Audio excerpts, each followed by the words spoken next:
Let me tell you a story about a little fat boy that nobody loved, and that all the other kids, they used to make fun of him, and they would pick on him, and then they used to say that he talked funny and stuff. And he had a twin brother, and everybody said they didn't look anything like his twin brother, but he wanted to. Egg, were you the little fat boy? No, but I used to like to beat him up. You know, I'd grab him and go, "Why are you so fat? Why are you so fat?" And I'd beat the shit out of him. Isn't that a great story? Yeah. Hi, my name is Amanda Wiss. Bill Moseley. Danielle Harris. Dick Warlock. George Romero. Kane Hodder. Robert England. Ronnie Blakely. C.J. Graham. And you're listening to Deep in the Horror of Texas. You gotta be fucking kidding. Oh, hey, you okay? Damn enchilada. Oh, you gonna be alright? I'm feeling woozy, yeah. What's in the box? The flat is tired. What's in the fucking box? Candy.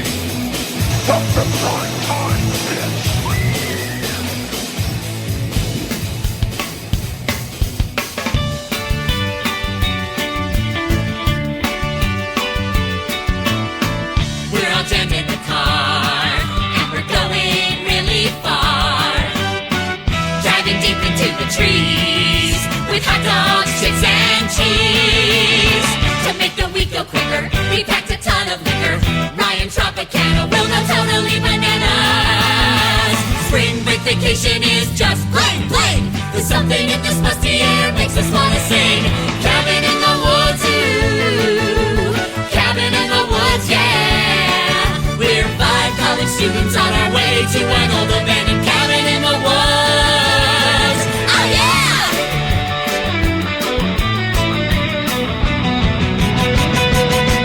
A week up in the woods of pure tranquility, a chance for me to rest in a nice facility.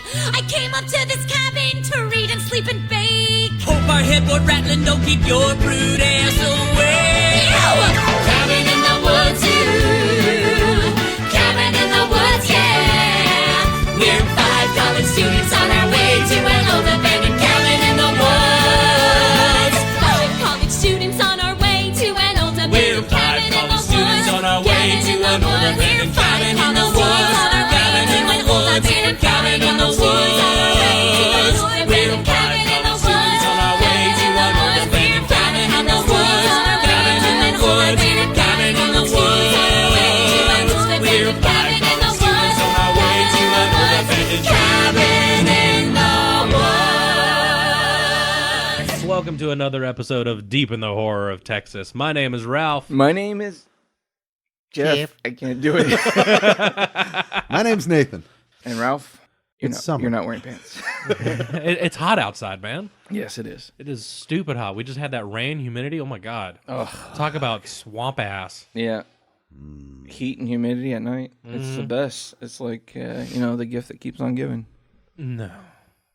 Jelly of the Month Club. It's like a fucking cheese factory. Yikes. So, this is a long time coming. Oh yeah, definitely. Like we took our little hiatus and we have risen from the grave from our recovery from Texas Frightmare, because after that one episode, we were all 3 of us were fucking out. Yeah. And we have rejuvenated ourselves to come back and bring y'all an episode because you guys will not stop blowing up our inbox. Before Backed by popular demand. Oh yeah. Right? So before we get into what we're covering this episode, let's just give a little chit chat.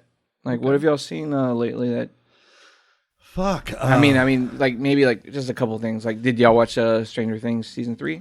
No. I started it, but I got 3 episodes in, and I've been distracted ever since. Oh man. Yeah, I kept falling asleep in season 2 because we'd watch it late at night, and I've been working nonstop. So, like, I went into Stranger Things 3 when work slowed down. I'm like, I don't remember any of this fucking happen. I don't remember who's this guy. What the fuck?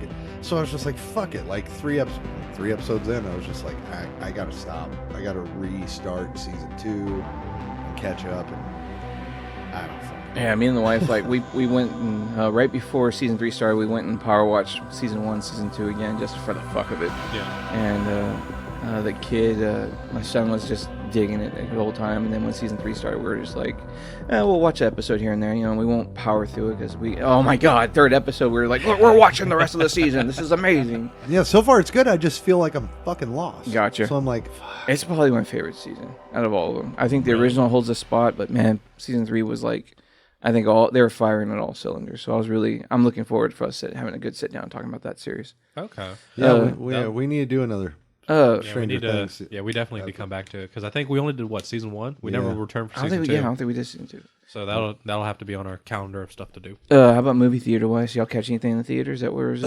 I know me and Ralph talked about the new Annabelle that just came out. Mm-hmm. Yeah, actually, in the past like almost 2 weeks, I've seen 3 movies. Oh wow. That's a record for Ralph. Yeah, that's great. It's insane. He's spreading his wings. Yep. Went and saw Annabelle Comes Home. What'd you think? I enjoyed it. All right. I really enjoyed Me it. too. But you know me, I love my ghost stories. Oh yeah, it was a fun one. Yeah, it was definitely a lot of fun. That one, went and saw I went and saw Midsummer, but I saw it twice actually. I saw it the first time with Nate, and then long story short, theater cuts out like 15 minutes before the ending. Yeah. What? Yikes. Yeah. Theater goes black. Like I thought power it was the went end out. of the movie. I was like, what the fuck kind of ending is this? And scene. Exactly. It was right when he was humping the chick and he's looking into the grandmother's eyes or whatever, and it's like, get. Theater's black. Lights come up. I'm like, what the fuck? The man ejaculated oblivion. Yep. That's right. And we were like, what the fuck? But I was like, man, I gotta see this. I gotta see this ending. So I took a buddy of mine. We went to go watch it together, and it was fun watching it the second time around. Not a short film. No, definitely not a fucking short film. But got to actually experience the ending, and the ending is so much better than what a YouTube video can display. Gotcha. We were 2 of 4 people in that movie. That's amazing.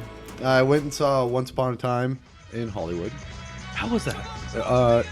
Interestingly bad. No, it was utterly it was good. It was fantastic. Good. It was good. It's just few films Tarantino has ever done have been so cohesive, right, and fun. Really? I feel like it's close to like, if this is even a thing, I would say this is like his second worst film, but that's still better than most people's best. Gotcha. So it's still a fucking great, solid film. It's just not my favorite. I thought it was going to go one way, it went another, and I was like, oh, fuck, okay, I'm kind of left here in the dark. But Brad Pitt is fucking hilarious in it. The dialogue's snappy as always. The plot's great. It's a good movie. I mean, I guess I have to see it again, honestly. Yeah. I think Does it have and that? I was sitting in a chair that straight up smelled like shit. I was like, I leaned over the chair next to me, it smelled fine. I leaned over here, smelled that one, it was fine. I was like, okay, I'm not going to change seats because I bought this ticket. I'm just going to have to deal with it. You start going to the theater with your own can of Lysol or Febreze. It fucking needed some lemon plage. Yikes. Lemon plage. It really needed it. It was just like, what the fuck am I smelling? Gotcha. Like, it smelled like a combination of shoes, dick, and ass. Oh, God. Like, oh, man. I know these smells. Yeah. Reminds me of that fucking video that's on YouTube. These guys are in like pitch blackness, and they have these little windows, and they have to open them up and smell it and figure out what that smell is. And they're like, "Oh, cheese. Oh, shoe." And they're going all the way down. And the last one is somebody's ass crack. They got their ass pushed up against the fucking thing, and they open up. I know this smell. I know this smell. And he gets like real close. What like, is that? I know this. I know it. God. Like, I'm surprised that person's nose didn't come back brown. Tom? Nathan? Philip? God damn, Nate. I would have fucking blasted one out. And then they call the lights and they're like, "Ah!" Did I snort? Oh my god! Oh, motherfucker! Is it ass? We went without. We took my son. Oh, that's me right. and That you was went the saw third Fast and Furious presents Hobbs and Shaw. Yeah. Did I convert you over to Cinemark? All right, Showbiz is great, That but Cinemark, you able to recline? hit on that fucking heat button for your lumbar area.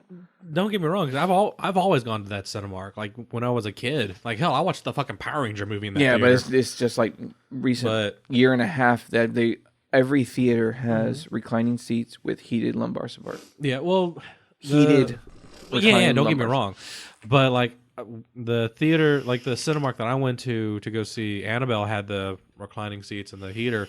And I thought I was getting sick because my lower back was getting hot. I was like, what the fuck? And then you're like, we go to this theater. Oh, it has heated seats. I was like, that's what the fuck that was. Yes. That's why I was You're fucking getting sweating. fucking meningitis. That's why I'm fucking sweating in this theater. Why am I not freezing? Waiting for Dustin Hoffman and Rene Russo from Outbreak to come get you out of the theater. Right. I rely on the uncomfortability factor of seats. If I recline, I got lumbar support and a fucking goddamn dick massager, I'm going to sleep. Dude, I'm going to sleep. I have not been to Showbiz since I realized that every theater's like that. I know. Because the only thing that draws You me... used to be my date. Showbiz was great. I'm the date now. Yeah. If it's not playing the SDX... Me and my monkey paws. I don't go to Showbiz. Yeah, just watch the popcorn. It's a Yeah. little tricky with this one. It's like, is that M&M's and a hot dog? Jesus. Wait, those are milk duds. All right, They're milk duds. Why does my popcorn have girth? Golly. I want a refund. They totally ripped us off. The entire middle is cock, not popcorn. He wanted a dick massager. He didn't say whose dick. I don't care as long as I'm not looking. I saw a bald man. I saw a bald man puke. Okay. Perfect. I can't think of anything else I've seen. I don't know. I've caught quite a few in theaters, but yeah, past Midsummer. Like, if I can't remember past a month. All right, so when we came back, we wanted to come back with a bang, and we reached into the, our favorite genre, and we poked out, I think, an honest-to-God favorite of all of ours, and it is the film that was produced by Slender Man. Oh my God! He slowly walks. Abe Simpson leaving. Chopping Mall. Oh my God! I wish we. You're crushing so many people's hopes and dreams right here. Slender Man. Phantom of the Airport. God, everybody in like Hot Topic just got happy that we're gonna do Slender Man. I'm gonna slash myself to this episode. We're revisiting It Follows. Chopping Mall. Everybody that's a Barbara Crampton. Joss Whedon, producer of Buffy the Vampire Slayer, Firefly, Avengers. and Avengers. Director of Avengers. Yeah, he produced this great fucking film called To Kill a Mockingbird. Oh, well, that's actually one of my favorites. My kid's named after it. Tu Wong Fu. Oh, well, that's not my favorite. I'll tell you what, Patrick Swayze was a pretty handsome man, but he is an ugly ass woman. I always, maybe like John Leguizamo? Yeah, he's fuckable. Chi-Chi? Chi-Chi. Golly. John Leguizamo as the clown from Spawn. I'm sorry, he is he is a reptilian looking motherfucker. I like John. Leguizamo? Yeah, but he's always like all of his teeth are sharp. Never trust a bald barber. He has no respect for your hair. Oh, no one. Yeah. So what we're talking about is Bohemian Rhapsody. I don't know what fucking movie we're doing anymore, guys. Elton John's biopic, Rocket Man. I wanted to see that so fucking bad. I started it. I was and going to wear my fucking rainbow shirt and everything. I realized it was a musical and I turned it off. I was like, whoa, they're singing in this. Off? Like across the universe. Oh, God. I made that mistake once. Oh, Jesus. You see him cringe? Like, he got out of the chair for a second. Yeah, no, there. I fucking had to sit through that, and I left after 45 minutes. Why? It's just them all singing updated Beatles songs. No, that wasn't the question. Why did you sit through it? Did you hear about women? Did you hear about the film yesterday? Where like it's Wait, like what happened yesterday? The film yesterday. Yesterday. It happened Not today, yesterday. but yesterday. Not Not tomorrow. the day, not the day before, tomorrow. but yesterday. No, before today. When? But after yesterday, When? the present. When will then be now? Soon. I knew it. I'm surrounded by assholes. The film yesterday is based on this guy going to work, and he's in the elevator, and he kind of goes. This into ain't what like we're talking about. He passes out or something like that, and the entire world experiences like this weird flash, and then he wakes up from this little nap or whatever, and he realizes that the entire world has forgotten the Beatles. Ain't that that's a wish come true right there. So he then has the I fucking hate the Beatles. He has the opportunity now to reintroduce the entire world to the songs because he's the only one that knows of the existence of the Beatles. And I was like, wow, that's a pretty cool. As long as it doesn't include Yellow Submarine, I could be down with That's the first song they. The very first song he should have done is A Day in the Life. Yeah. Woke up, got out of bed. I don't know the song. It's about a guy blowing his brains out. Oh. It's a pretty good song. Kurt Cobain song. Yeah. Yes. Yes. Hey, man, nice shot. Oh, that's a filter song. I hope, I don't know if you've seen this, but Jared Leto did it's been shopping around since Elton John and all this shit that he wants to do it. They want to do a Kurt Cobain biopic. Oh, wow. And Jared Leto dressed up as Kurt Cobain doing Unplugged in New York and saying Penny Royalty. Sit and drink penny royalty. I'm a liar and a thief. Sit and drink penny royalty. He's got my vote. They better find somebody else. No, I mean, ever since the Joker, you've been off the Jared Leto. No, train. I was just like, how old is he? Right, Really? he's got like in his upper 30s. Yeah, and fucking Kurt. Passed yeah, away but at Jared Leto 27. looks young as fuck. Yeah, I mean, His was baby blue. does- when he's a does look very transsexual young. selling fucking AIDS medication to Matthew McConaughey. All right, sorry, that was dark. That movie was so good. I love that movie. I got Yeah. that. Yeah. What movie are we talking about today, Dallas guys? Buyers Club. Dallas Buyers Club. Good film. Great movie. Great movie. What are we talking about? I We're forgot. talking Cabin in the Woods. Oh, yeah. Cabin in the Woods. That was it. Dun, dun, dun, dun, dun, dun, dun. All right. 20 minutes later. Let's get to I it. apologize. This is how we do things. It's Yes. all good. But yeah, no, we are definitely talking about Cabin in the Woods to get off of that entire like documentary train that we like Rabbit hole. fucking deep rabbit hole went into the fucking hollows with Yeah, that shit. we'll edit half that out. Leave if it I in. feel up to it. Leave it in. Well, I didn't know you wanted to get involved with the discussion, Mr. Helper. I'll edit this episode. I'll edit it. But to give you all a very, very small, like condensed synapse, this movie came out, debuted at South by Southwest back on March 9th of 2012. We didn't get it till April 13th of 2012. This movie was it was directed by Drew Goddard, produced by Joss Whedon, and it was written by both the gentlemen. So you know this is going to be some gold, especially with all the work that Joss Whedon had done beforehand. The music was done by David Julian. Cinematography was Peter Durning.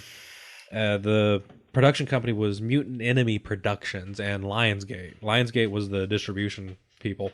And it had a budget of $30 million and it made back $66.5 million. Interesting tidbit on that, Ralph. This movie was actually completed in 2009. Oh yeah, no, But because it had some problems. Yeah, the company, I think it was MGM or somebody. I don't have my phone in front of me. They filed for Chapter 9 bankruptcy or Chapter 11. Yeah, and they couldn't justify spending the distribution money on this. And so Lionsgate came along and was like, hey, we'll pay for it. We'll do this and we'll do whatever with the profits. And 2 years or 3 years later, we got the movie. yeah. It did take a while because this was during, like, this movie was filmed before Hemsworth got the role of Thor, if I remember correctly. 1 year. Yeah. 1 year before. So, like, it kind of came at a somewhat of a good time because you now have Chris Hemsworth riding that kind of high of being Thor, and everyone, if you didn't know who Chris Hemsworth was, you now know who he is. Yeah. Even though this movie was filmed years beforehand. Oh, yeah. And so that kind of... Yeah, he was just a that helped gorgeous out with man. it. Yeah, he was just a beautiful man. We're endangered. So for this to come out after, or you said after Thor, or after This came out before Thor 1 year. Oh, came out before Thor. Yeah. Okay, so still, like, even I guess even before then, it still would have made even more money if it came out after the events of Avengers and him getting that role. But this was for what we got, this was a really good fucking movie. You know, like especially for something that Joss Whedon had made. When did you first see it? I actually didn't get to see it till it got released on Blu-ray and DVD. Gotcha. Like I didn't this was one of those movies that flew completely under my radar. Gotcha. I went and saw it twice in theaters. Gotcha. Yeah. Yeah, for some reason I had caught one of this way early. Mhm. Like, I mean, I think Cruz and Wagner were approaching the script because it was a very big deal when it was in script form. It was few people were allowed to read it, and whenever they did read it, they were constantly getting bids. Yeah. Particularly because it was Whedon and Drew, Mm. because they were such a strong team, and what they did for Buffy the Vampire series, they were like, whatever they're gonna do, it's gonna be fucking good. So when it was picked up, it was like a solid out of the park. This is gonna be great, and I was like waiting for it to play festivals, but then they held it up because of the whole thing that you were talking about with the bankruptcy thing. But what held it up even more is they had the completed film. They wanted to push to get it turned 3D. So they were gonna, after the effect of it coming, they had the film completed, and they were like, we want to post-convert. Yeah, we want to post-convert the fucking film into 3D. And Joss Whedon and everybody fought it. No. There goes another year of them fighting over that. Mhm. So they finally chose not to convert it, and then finally it got a release, and it started playing. And as soon as it came out, man, I took the wife and we were there, just opening day. Another funny tidbit about this is that this was supposed to be a DLC for Left 4 Dead 2. But because MGM was going through financial turbulence, they scrapped it. Oh, wow. But some of the characters are still, some of the monsters are actually... Yeah, the boomer, you can see it. Yeah, the boomer's in it, the screamer's in it. The smoker. Smoker. Yeah, there you go. Yeah, you can see the smoker. You can see the tank. Tank, yes. It was the tank. You can actually see the tank in there, which was really fucking cool. I guess the one thing I learned recently that really shocked me was on the bulletin board when they're making their bets. Yeah. One of the things written, Kevin. That one, learning about that was like really a smile to me because that was like an homage to Elijah Wood's character and from Sin City. And I was like, oh, that's awesome. Right. It's taken one of two ways. A lot of people think that, and I think Kevin Williams even said, or I'm sorry, Drew Goddard even said that's kind of the idea they had, but it was also based on an homage to Kevin Williamson. Oh, wow. Yeah. I was like, wow, that's crazy. That's really cool. But I just learned about that today. I was Yeah, like, when I saw the trivia, I was like, oh, that's cool. I even asked Sammy that as I was watching it today. I was like, who the fuck is Kevin? I went through the list of each one, and then I looked up a detailed analysis of what it means, and yeah, Kevin's either Elijah Wood's character or a tribute to Kevin Williamson. If that's the thing, that'd be awesome. Imagine that Kevin's just in one of those boxes. And he would just get unleashed to like fucking wreak havoc. Yeah. I mean, there's like 4 Evil Dead references on that board, the raping tree or whatever it's called. That's hilarious. Yeah. It's fun. That's what's so great about this movie was that there's so many like nods to all the different horror genre and tropes and whatnot. It's very meta. Well, Drew Goddard said that this is a loving hate letter to the genre. Yeah. He's a huge fan of the genre, but everything in that time was becoming fucking stale. And there's a line in it that kind of threw me off, and I wrote it down for the Get It Straight with Nate segment, but it says, we had a glitch in 98. Mm-hmm. And whose fault was that? Kim Department. That was I was actually reading up on that. If you do some research about 1998, that was supposed to be a jab at the movie The Faculty because no one fucking died. Yeah. Yeah. And it's funny and interesting because they said after 98, Japan has been in first ever since then. Well, that's when J-horror took over the industry. So, I mean, there's all these like funny little tidbits that if you like pay hardcore attention to the movie, you'll be like, what does that mean? And then you can find the answer. And you're so like, the glitch in 98 was the Faculty? The Faculty, The Faculty. No, none of the cast died. Yep.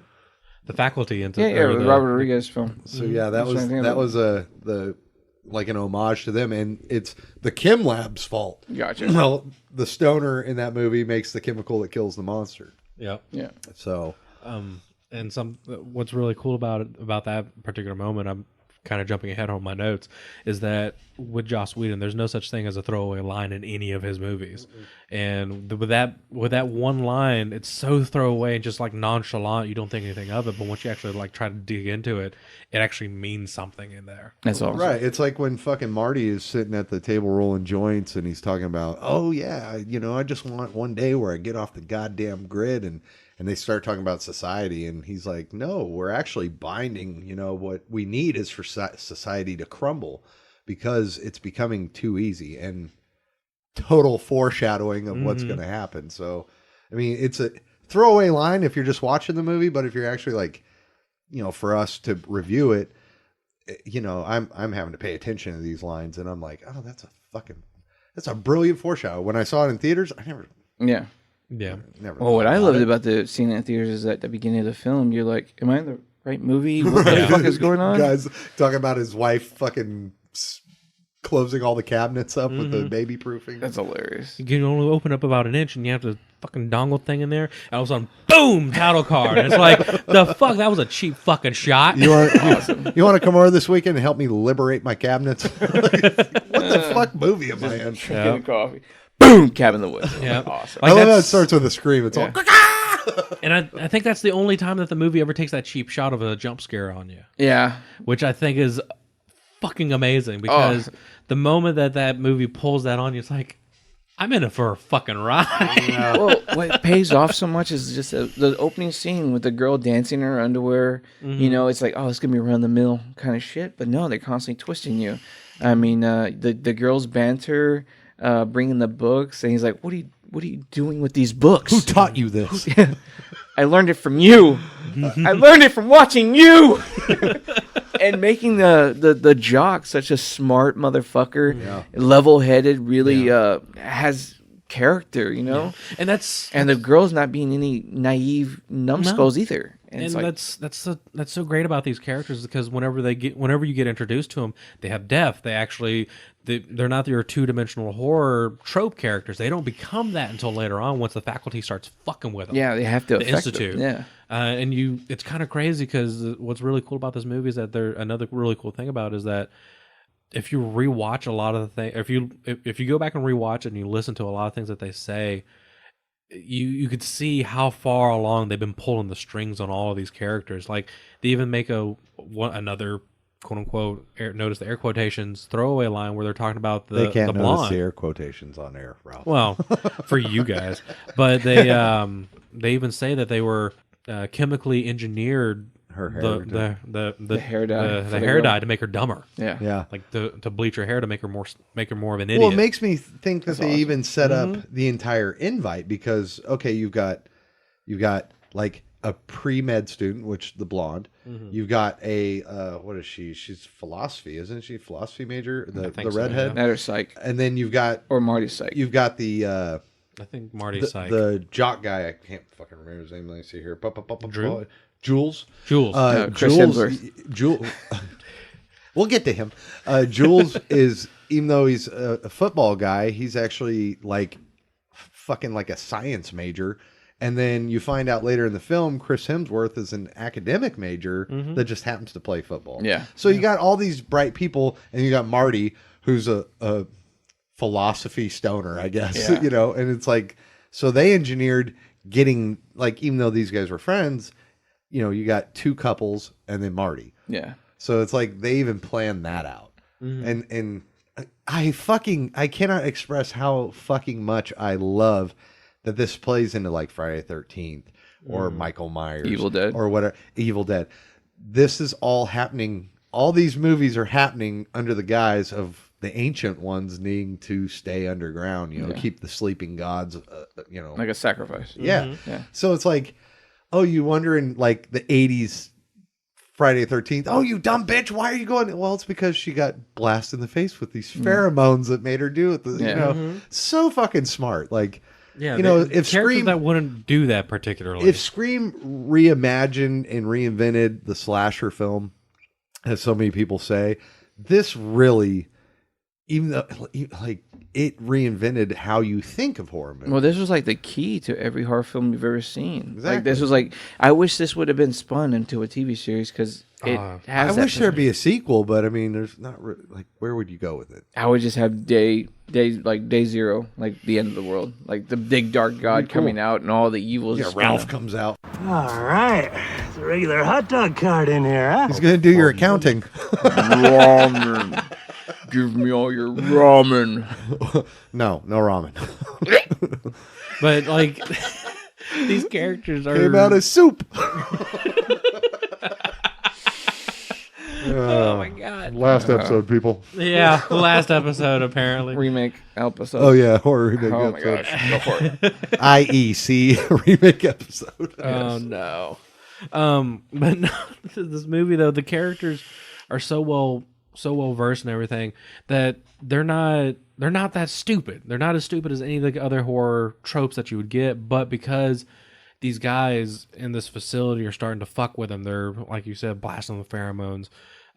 Everything's manipulated. Everything. They are pulling the strings for every single fucking thing. The gas station. You know? Yeah, it's even the fucking gas station attendant. It's free will, but it's a guiding hand. You know what I Yeah. mean? I like that. Like hell, like the fucking gas station attendant. He even says some foreshadowing shit. Yeah.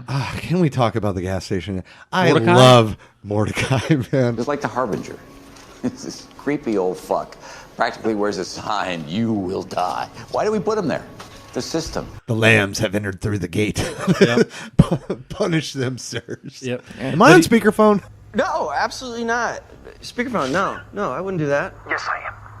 I can hear the echo. Oh my God, you're right. Hang on 1 second, I'll take you off. That's rude. I don't know who's in the room.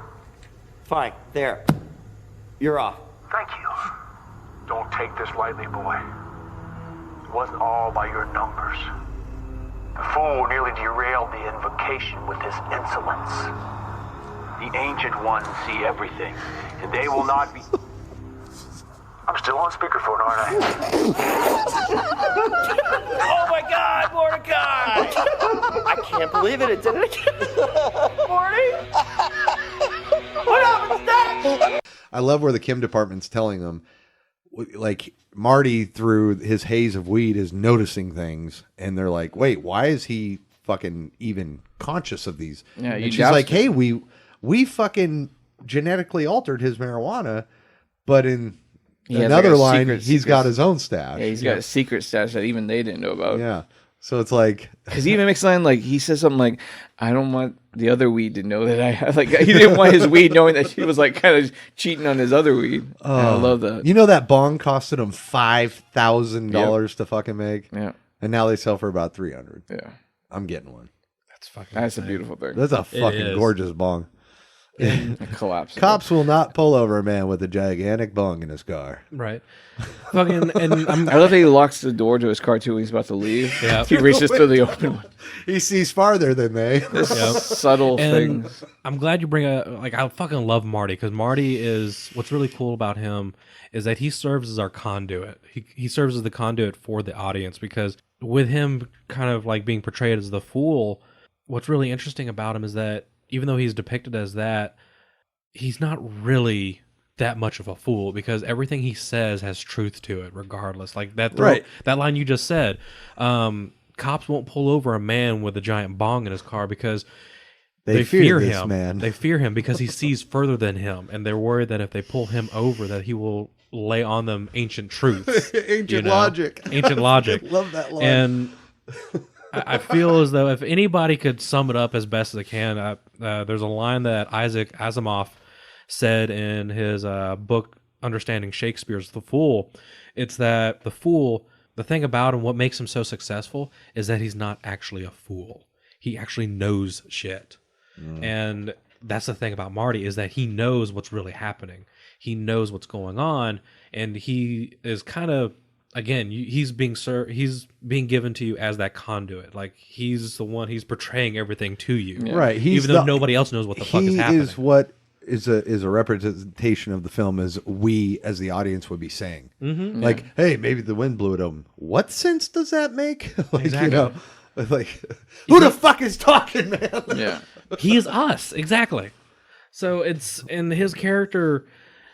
He does so much in this movie, but is again just kind of shoved to the side. Oh, he's just a fucking idiot. He's the stoner guy. When in actuality, this guy most in tuned. He's the he sees everything with the clearest of sight. Yeah. Whereas everybody else is clouded. People in this town drive in a very counterintuitive manner. That's what I have to say. Yeah, I love where he's like, we should all stick together. Let's board up every window. Wait, and then something sprays him in the face, and he's like, oh, we should split up. What? Yep. I dare everybody go upstairs. he's what we would be saying as the audience, and I fucking love zombie hand. I love it. But that's what's sad is that I think he plays the full bite. He's unable to delegate any responsibility because he doesn't really start becoming a quote unquote man until his friends are dying. His friends are dead. And he's watching the last one. He finally is able to defend himself and start fighting back for them too because there's nobody left. Yeah.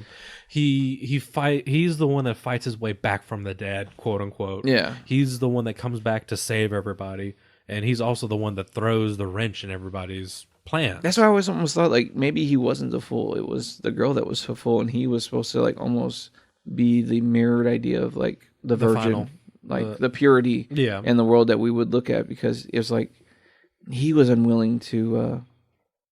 I mean, the girl felt like she was more the fool because she was just so oblivious to everything, and I don't know.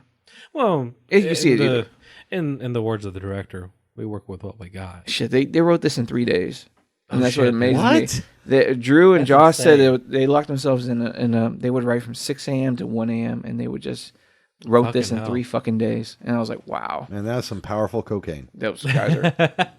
And it makes you wish where's that fucking creativity in your body, huh? Well, it's possible to write something, but to have it be this good, wow. Yeah. And it's lightning in a bottle because none of them have come up with anything I think that stands alone like this. Because I mean, name another Joss Whedon movie that came out recently. And you're like, wow, that was a really good film. It's like shit. No, it's all established IP.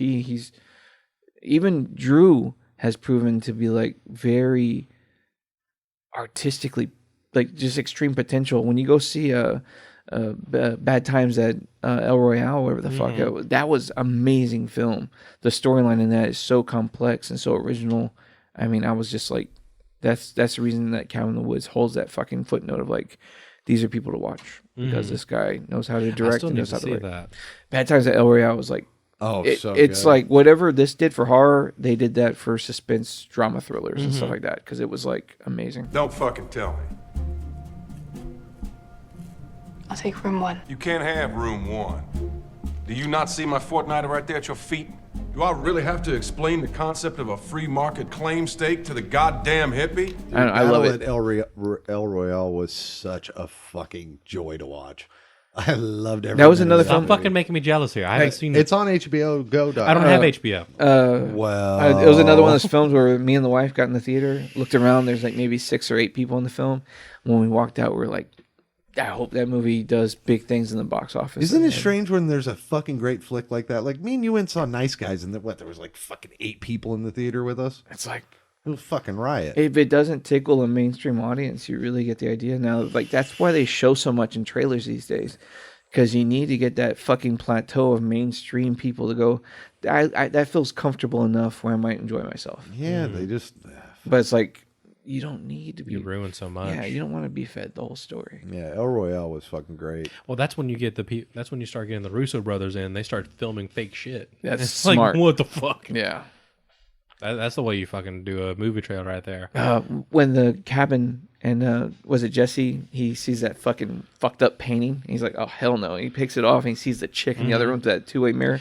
That I like. I love that. You see shot. that internal struggle with him. He's and thing about Joss Whedon is that he's a very outspoken feminist about it, and the fact that he showed that internal struggle, and you finally just hey, yep, but then the role is reversed, and it has her, and she's like, he's about to change to get in the swim trunks. She's like, blood was shed on both sides. Internal debate. Yep.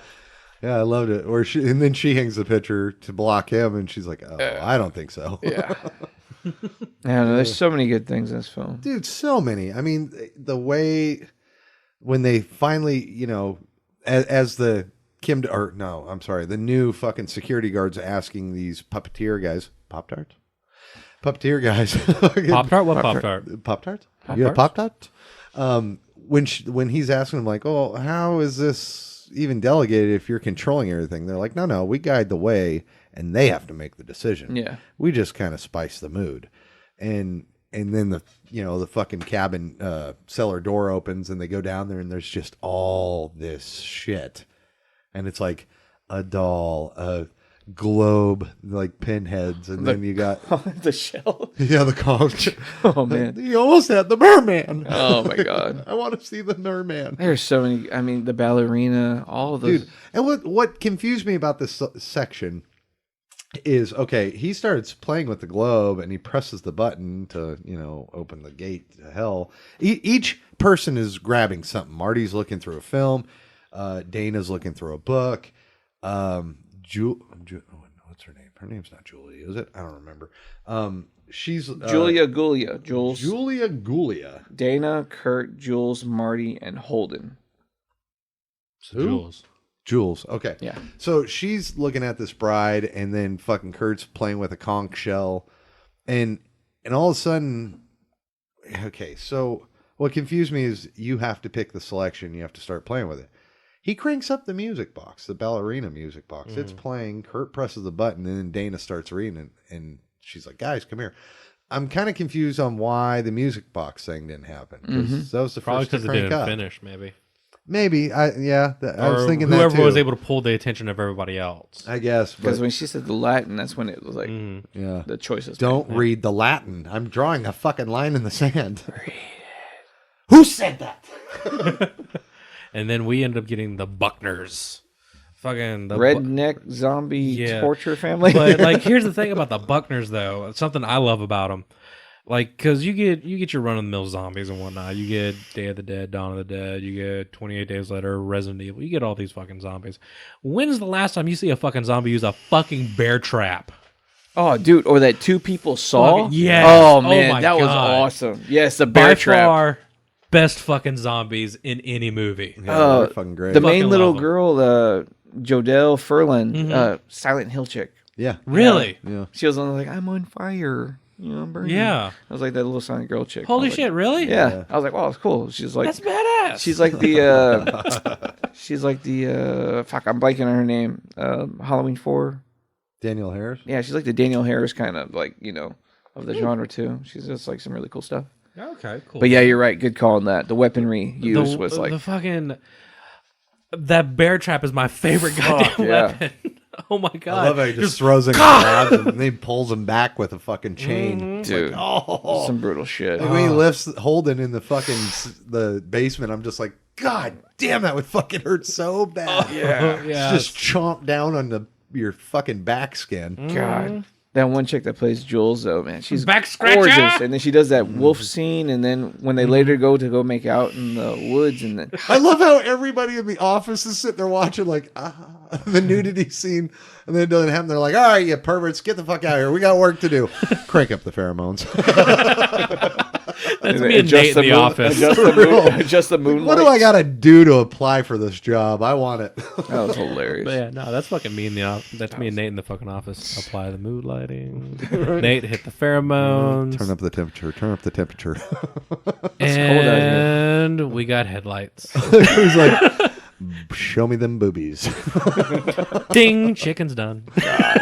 Dude, so great. That was a brutal attack, though. Oh, it was. It was a beautiful, brutal attack. Because when they bring that saw out and they take her head off, it was just like, fuck. That scene where you see her eyes just look at the teeth. Oh, dude. Oh, when Chris Hemsworth's like full on running and he hits that one It's chick, clothesline. like fucking motherfucker flies to the air. I was like, oh man, everything was amped up. It was awesome. They turned into the fucking hammer. Shit. Got him. I love how everything, like the beer's tainted to make him act more macho than smart, and fucking her hair dyes to make her more ditzy than fucking. It's so. And then there's it's so Dana clever. and Marty sitting in the corner. What the fuck are we watching? Well, even Dana's feeling it too because she starts saying shit, and he's like, "What are you talking?" Like Marty is seriously the only keen person Yeah. in It's not this affected. because the weed is not tainted. I've been saying it for years. Been saying it for years, man. It's like legalize it. Weed was literally like the thing that saved the world. Yeah, exactly. It's such a fucking stupid thing to be illegal. Well, it didn't save the world; it ended the world, but But it gave him enough clairvoyance to know what was going on. yeah. It gave him that clarity. Ending the world saved the world, though. Save the guy, ended the world. It's a good trade. At least he died high. Yeah. You know? And with a friend. Did you see that tulip joint he had? Eh? It was like they call it the tulip, and it was like literally like almost held a fucking dime bag of weed. Oh, but then flower it's with the then joint. it's tied to a straw. So then when you light it, it's like literally goes from like a joint to the size of a fucking cigar. And I was like, wow. I don't remember that. Yeah, if you go into like the special features, it was like Marty's stash, and he goes through literally all the fucking kinds of weed his character had. The secret stash. He did like a 2-hour fucking like training thing with like a actual pothead to kind of get. I was Was like, Kevin Smith in would you this? really need like training to like Dude, I've met people that smoked weed for years and they don't know how to roll a joint. That's sad. I know. Highly. Like, dude, that was the first thing I learned how to. like Anywho, we here at Deep in Hearts do not endorse that. yes, we do. Yes, we- Don't not to listen get that political. bullshit. Don't listen to that bullshit. Do what you want. Just don't affect me. Yeah, and that's the beauty of it. He wasn't doing anything wrong. He was ruining the plans of the earth to keep it safe.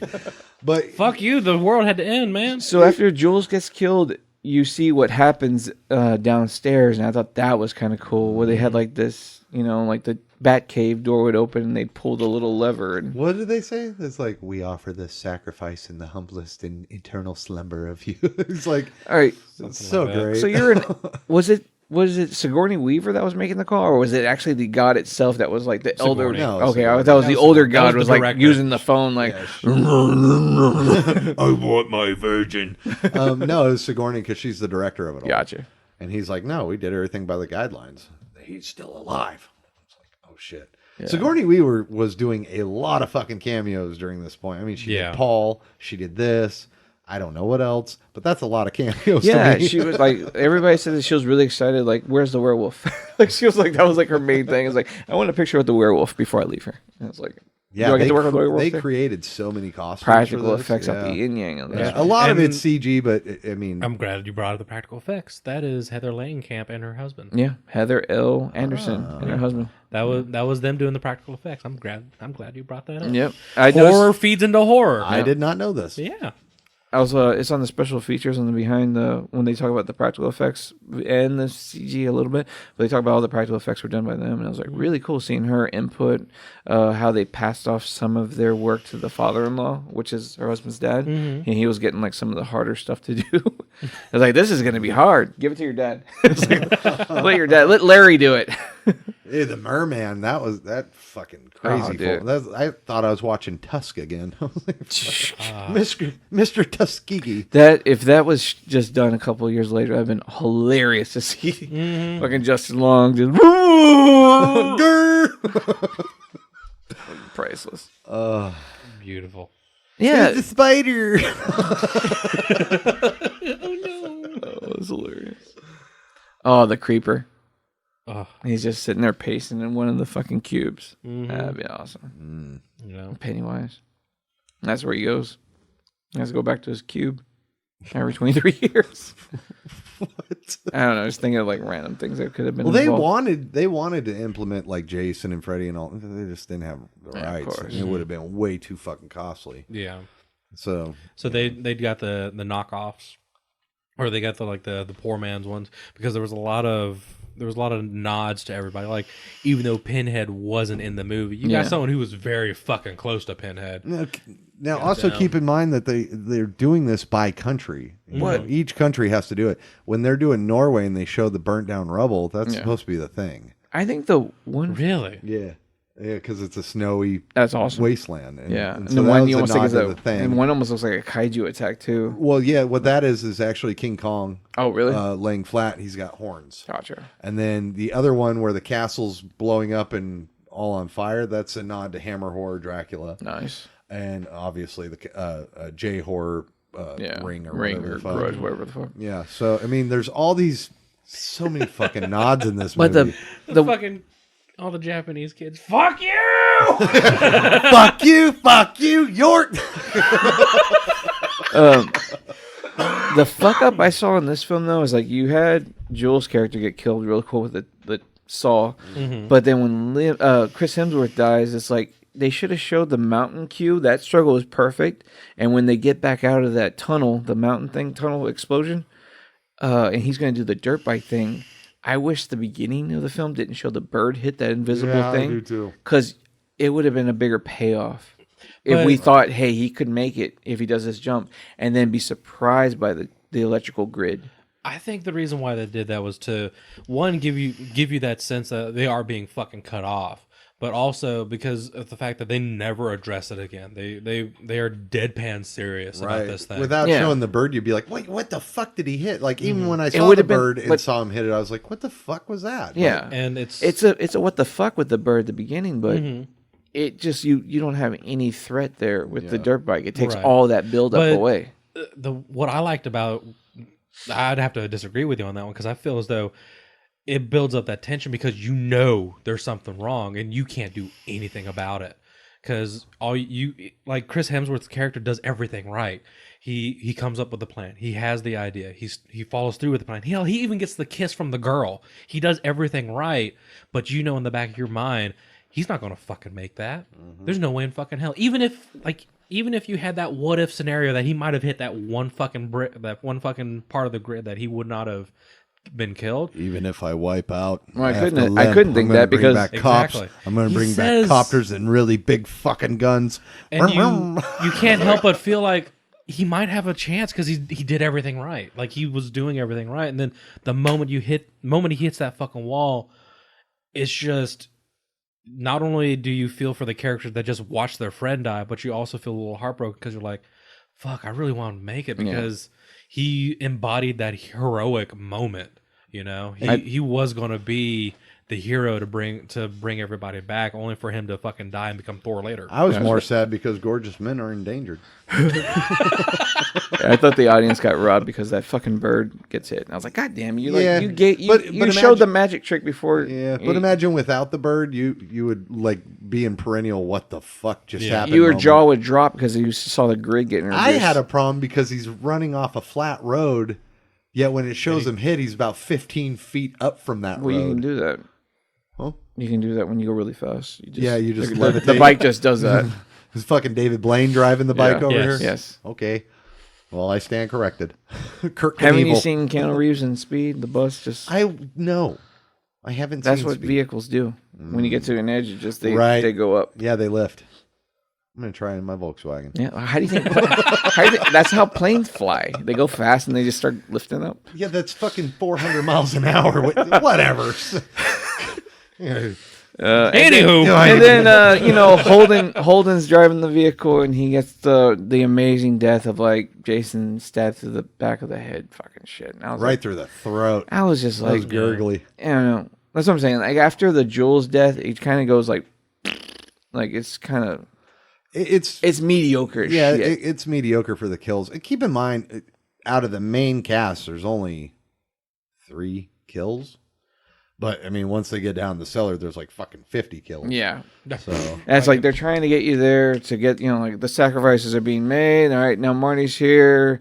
The girl's getting killed in the dock. Everybody's partying. Everybody's celebrating because job's over. And then the Marty save comes around. Cut the fucking music. I love that. Yeah, dude. I mean, it was. And then once it goes downstairs, it's like, why do they have a purge all button? Yeah, Sammy brought that up. She's like, what if some new guy accidentally leaned on the button? Purge it? Like, well, that'd be me. Fucking zoology didn't think very clear on that. That was fun. But yeah, the purge all button was. That's it. I love how it was all. Bing, boom. It comes in like 3 waves. Golly, it's just the who's who. Bing. Unicorns, witches, clowns. The unicorn cracked me up. I was like, what the fuck? Hellraisers, flying bats, spiders, the raping Goblins. tree. God damn, the goblins and the fucking golf cart. Big fucking rattlesnake, spider. The anaconda. The fucking like robot. Yeah, that's Going actually over to the that's actually stairs. a thing for a real movie. That's hilarious. Oh, I don't doubt that. Yeah, I was that looking at the it. fucking clowns. Too. That clown took like what 4 shots to the chest, Mass and he's like, butchers. Yeah, like just going at it. oh my god. Dude, the merman though. I love how he's always. I wanted to see a merman. Says that slow drag. He's like, oh come on. Oh come on. Gotta love the bite and then just Dude. blowhole, just fucking geyser. So yeah, I love the last guy escapes down to the hatch and bumps into him and she stabs him. Yeah. And he's like, listen to me, kill him, and then he dies. Mm-hmm. And then fucking Sigourney Weaver comes to explain it all. I love that. And she gets that chance to kill Marty, and she was actually gonna do it. And I was like, what a jackass. Mm-hmm. Yeah, Dana. Yeah. I was like, he has to die to keep. You can still live, but You can he walk has away. to die. You can walk away. You can go home. He has to die. you save the world. I don't know. That's some shit you gotta think about. But they didn't. Nope. She chooses not to shoot him. Instead, she gets bitten by the fucking werewolf. Yeah, she gets fucking mauled on the She dock. pays for fucking wanting to kill her friend to save the world. And that's kind of like that's the job you take being the final girl. You watch all of your friends die, and the moment that she decided that she didn't want to be that final girl, she gets fucked up. It's just like where she survived when they crashed in the lake and she got out. Dude, the Buckner dude fucked her up on the dock. If you watch the monitor, he's like slamming her head into the pillar. And fucking body slamming her. Yeah. It's like, God damn. Whedon and Drew fucking fought for that. Like they actually didn't want to put that scene in. What? The final Her getting getting beat her up? ass Her kicked? getting their ass Yeah. kicked. Like they didn't want to throw that scene in there. They wanted Well, to cut they- straight to Marty saving her. Right, but they had that line that she has to be scarred from this. She can live, but she has to feel the pain. Yeah. Yeah. And so it's fucking 7-foot giant just slamming her to and fro from hither and yon. Yeah. From A to Z. Dude, for real. Making her go through the entire fucking A to alphabet. Z. Man. Go through the entire fucking alphabet. Ah, bitch, cunt, dick, Epicurean, fucker. And then Sigourney gets killed, gets thrown into the abyss, and they smoke a joint. Yep. This is what we were watching. And then the grounds are shaking and cracking. Then Ralph's arm goes up through So the end of the cabin. world. I wish I could have seen it. Yeah, me too. It's like cool. And and another one of his little fucking throwaway lines. You'll come to see me, see my way. You'll Well, come like to see it my way. Like this all reverts back to that original talk they had when they were driving. He was like, society has to crumble because we're becoming too focused on technology. We're failing, but we're binding. Yeah. It's like, oh, that's. And if you've so ever fucking smart. been curious about what the ending of Cabin in the Woods looks like, watch Hellboy, the new one. There's like 30 seconds of like what Mass carnage. Yeah, of I what think that was probably the best part of that Hellboy. Yeah, the best fucking part. That was like fucking side street people. Yeah. Whenever that guy gets fucking like stabbed in the fucking. dude. Or no, it wasn't that. It was whenever whenever the giant monster like put his fucking sword down and grabbed the guy by the fucking like legs and just like slapped him across and just skinned him. Skinned him through I the was like, skin. oh, dude, that scene was worth the price of admission alone. Like me and Sammy took me to go see that for I think it was for my birthday. that was the only thing I really loved about that movie. Yeah, Like, that was like that right there was worth the price of admission just for that. Like what, if even 5 minutes? Yeah, not even. It was like 30 seconds. Yeah, it was perfect. It was that scene right there. Was just like, oh, that was awesome. What is this, Hellboy? This is one scene. There's one scene in Hellboy where hell literally is unleashed. And my favorite moment, I was just telling him, listeners, you get to listen to it again. Fucking demon, giant ass fucking demon, has a giant sword, stabs it into the fucking ground, grabs the guy by the legs, slams him onto the hilt, and just skins him.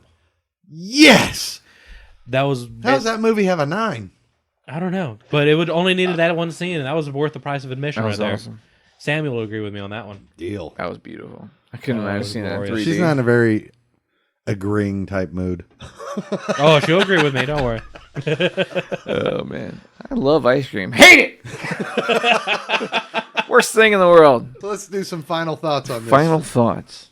I think we kind of spilt our guts already. Yeah, I mean, it's clear that all of Finally. us fucking love this movie. Yeah. For me, I found it to be so fucking inventive and not taking the genre in a new inventive step, but a new way of storytelling.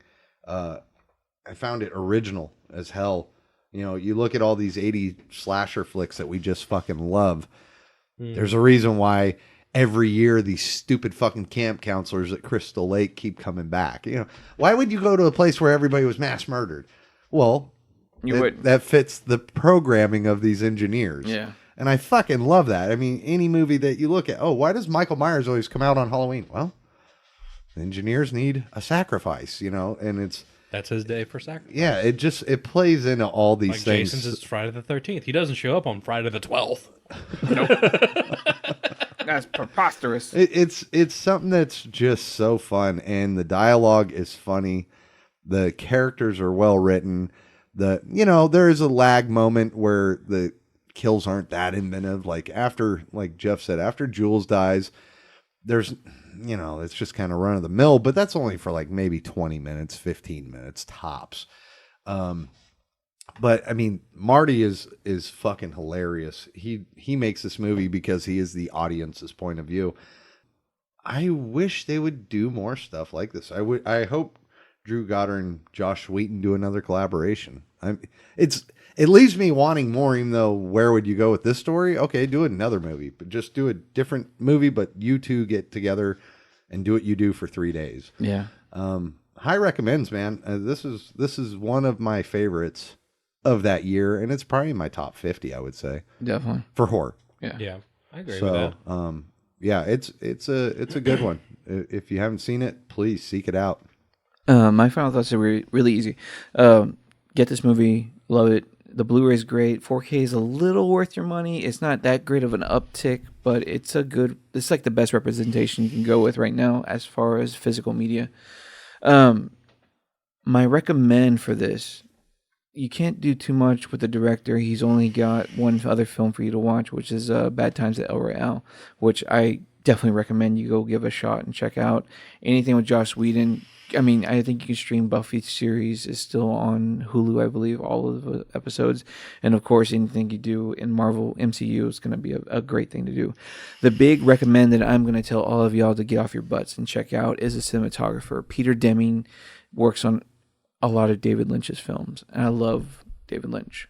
But if you go as far back to what he does, here is the reason you need to just go sit down and really watch Peter Deming's filmography. He's done Evil Dead 2, It Takes Two, Scarecrows, Purple People Eater, Martians Go Home, House Party. He's did Book of Love, Drop Dead Fred, My Cousin Vinny. He's also done Loaded Weapon 1, Son-in-Law, SFW, which I definitely give a huge recommend with that one. Joe's Apartment. He's done David Lynch's Lost Highway. He's done Austin Powers' International Man of Mystery. He did Scream 2, Mystery Alaska, Mulholland Drive, Scream 3. He did From Hell. He also did Goldmember with Austin Powers. He would later do I Heart Huckabees. He would do a film called The Jacket. He would do, Love Guru, Drag Me to Hell, Scream 4, Cabin in the Woods. He did Sam Raimi's Oz the Great and Powerful. He did Now You See Me Part 2. He did all of the episodes of the new Twin Peaks that showed up on Showtime, all 18 episodes. And then he's also, just like Cabin in the Woods being postponed for forever, he was a director of photography for The New Mutants, which is in hiatus forever. We've yet to see this film. God damn, you rattled all that off your fucking head? Yes. Because Peter Deming is amazing. And when I realized that this cinematographer... I knew a lot. When I realized it was this cinematographer, I was like, wow, this guy is great. And he did Cabin in the Woods on top of all these other great David Lynch films. And when you look at it, you're like, wow, this guy's kind of like the Dean Cundey because he's able to do original projects and photograph them extremely well. So, yeah. Plenty of homework there. enjoy his filmography because this guy has an eye and he works on some really solid, great projects. I like the fact that he doesn't stick to one genre. I mean, Just like fuck Cundy. did I mean, Cundy would do what, Flintstones and doing comedy, doing fucking horror, doing fucking drama, doing suspense, Dude. doing fucking action. To shoot something Comic that's stuff. like David Lynch films, they're so surreal and imagery based, but then you can do Son-in-Law with Pauly Shore and then jump right back and do something like Cabin in the Woods. Son-in-Law. Golly. But I was really kind of pleasantly intrigued that he did the photography for New Mutants, which I'm dying to see still. Yeah. Whether it's I for think better or we- worse. I think we all fucking are dying to see that. For me, this movie, this is one of my quintessentials. This is, if you were to tell me that you hadn't seen horror movies, this would be one of the 10 movies I would recommend you watch. Like, I would hand you a stack of just the miscellaneous movies that I enjoy, and then sprinkle in a few of the classics, and I'll throw that one in as well. Because out of all the horror movies in the world, this is well within my tops. Like, it's one of the ones I would hand anybody, and I would emphasize, if you enjoyed, like you said, any of Whedon's work, you'll fucking love this. It's smart, it's funny, it has everything that you could possibly want in a horror movie, and then it takes those elements that are so like considered to be like a trope and just turns it on its head. Because you go in thinking, oh, horror movie, like hell, the trailer, the fucking poster makes you think straight up slasher horror. Yeah. Like, they make you think that's what it is. And then the moment that movie starts and you have those two guys in a fucking golf cart talking about fucking cabinets. The fuck did you just take me to see? stupid. Boom! Jump scare. Okay. All right. Fuck you first. You know, this movie, I can't recommend it enough. This is, I don't care what you have to do. I say go out and buy this. I don't care who you have to buy it through, where you have to go get it. If you need to go buy it through Vudu, set it right next to your fucking Texas Chainsaw New Generation movie, whatever have you. Just put it. I say you have to own this movie. If you want to get into horror, this is one of the ones that if you say that you haven't watched, you're going to get every fucking dirty look you can think of in the room. Yep.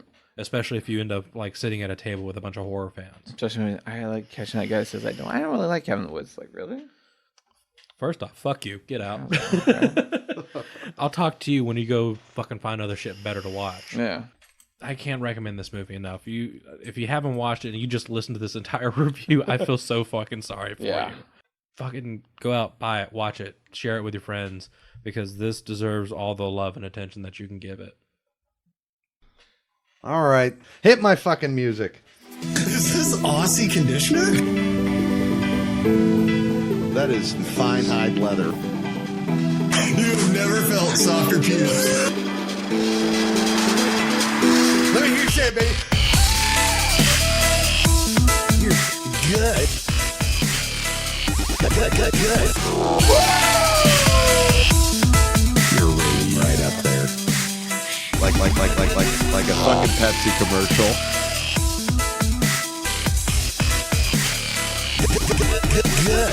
That's Mr. Professor Fuckwad to you, lady. Who breaks up my email? That's straight proof that you were fucking your student. Society Needs to Crumble speech by Marty is a complete foreshadowing of things to come. Thankfully, we still have marijuana. How often do you invite people to a shithole gas station? Enter the creepy old fuck in a Scooby-Doo mask villain. I would have gotten away with it too if it wasn't for the meddling whores. Loki, how many times have I asked you not to play tricks on Thor while he's riding his motorcycle? Insert Long Way Down by the Goo Goo Dolls. Oddly enough, I have that same painting on my wall, and even more stranger, I have that same see-through mirror. Ah, the days of being a bachelor. This is definitely a fantasy league I could get involved with. That is one happy moose, or whatever that mysterious beast is. I hate to tell you what gives me a husband's bulge. Another shade of irony is the three of us do the little fucking puppet dance before each episode. Oh, I wish we fucking periscope that shit. That's hilarious. No wonder why mermaids make deal with sea witches for legs. Their men are fucking ugly. Shit. That's me giving it to you straight. Good. Oh, man. The fucking puppet dance. The puppet dance. Fucking puppet dance. want to save that somewhere. Oh, yeah. I'm going to use it for something.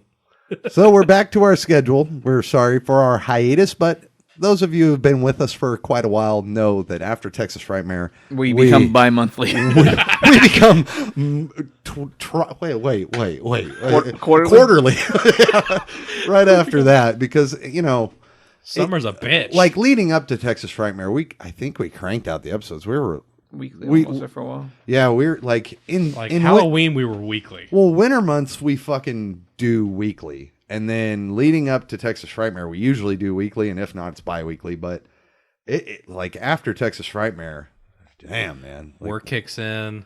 Fucking, we're exhausted as fuck. Yeah. Like we can't get our schedules fucking straight. Yeah, for real. So we're back, and we're glad that you all have hit us up and have been requesting by unpopular demand. I guess I don't fucking. That's like that actually surprised me because we were actually getting, like, no joke, we were actually getting fucking messages from you guys, and it shows the love. I love that. There was a lot. Yeah, there was a lot. Nobody ever comments on our episodes. All of a sudden, fucking people are asking for more. Well, here you go, fuckos. Fuckos. I had a guy's finger up my ass tonight. Is it Friday already? Oh, I love it. So we hope you enjoyed this episode, and tune in next time. I believe we're going to be doing scary stories to tell in the dark. Yeah, we're going to try to do some more current stuff. Yeah. And we bounce back and forth. You get it. Yeah. And you then, know how we don't. And then I know we were talking about doing Child's Play, but I think we're going to wait till the release of the Blu-ray. Yeah. Before we get involved in that. Yeah. No, I don't see why. But you guys have requested it. I don't get it. I'll try. It's like, hey, you want some shit? Yeah. Guys, review this. Yeah. Aww. It's Night, Andy. I didn't know I could fucking pawn a pre-order. So I saw that fucking movie. I was like, jeez. We're also going to be doing some more giveaways now that we're back. Oh, yeah. Yeah, you guys are going to have to work for this one because it's a big one. It's a big one. Yeah, it's a 12-pack of Lipton tea. It's the one that they used for the advertisement for Hobbs and Shaw. It says "Can of whoop ass" on it. Oh yeah. Damn it! I'm so glad I didn't go see that movie. I'm so glad you didn't too, because we enjoyed the show. We enjoyed the fuck out of it. I'm not gonna lie. It was fucking great. Yeah, like if you want an action movie, that's the fucking. I gotta get up at 4 in the morning. The last thing I want to see is fucking Hobbs and Shaw. Dude. Mm-hmm. Yeah. Mm-hmm. So until next time, I'm Nathan. This is Jeff. And this is Ralph. Keep it scary.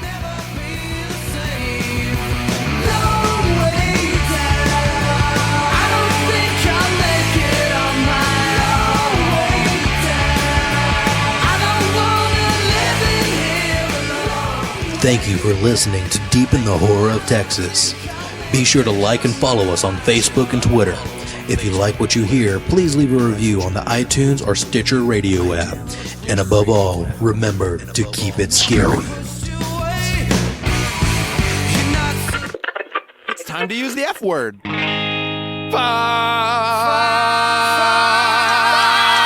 living, fuck dying, fuck laughing, fuck crying, fuck this song, but mostly fuck you.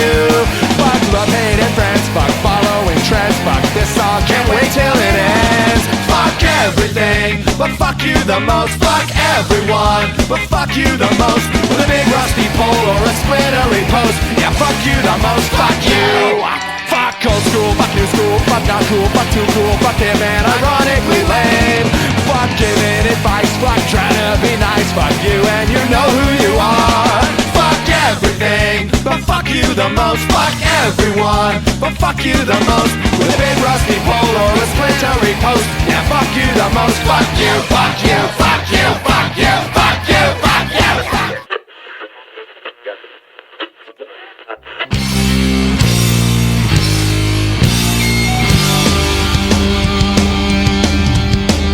All movie sound clips, sound effects, and music used in Deep in the Horror of Texas is owned by the copyright holders. Deep in the Horror of Texas makes no claim of ownership on the copyrighted audio and simply uses it for the sole purpose of entertainment, criticism, commentary, and education or fair use. Please support the official release of the audio used in today's episode where available to you, and remember to keep it scary.